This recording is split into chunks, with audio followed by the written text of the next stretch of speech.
আধার রাতের চাঁদ যে তুমি তুমি ভোরের আলো তোমায় যখন দেখি আমার মন হয়ে যায় ভালো আধার রাতের চাঁদ যে তুমি ভোরের আলো তোমায় যখন দেখি আমার মন হয়ে যায় ভালো আমি একটা গার্ডিয়ান মনে করে রাস্তায় আমাকে সালাম দিছে, সালাম দিয়ে বললো যে হুজুর আমার বাতাসে মেয়েকে 1 বছর ভর্তি করছি, কিছু পারে না, এইসব বিষয় কথা বলতেছে। মনে করো যে হাইওয়ে দেখছে কি করছে, এই শুনছিস, এই শোন শোন, এই যাবার না শোন, দেখলাম কি একটা মহিলার বোরকা নাই, কাছে কাছে দাঁড়াইয়ে কথা বলতেছে। কি হলো, চোখ ধরো না,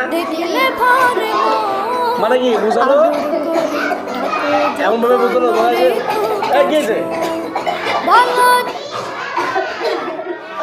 আমি তো কাছে গিয়েছে। হ্যাঁ শোন,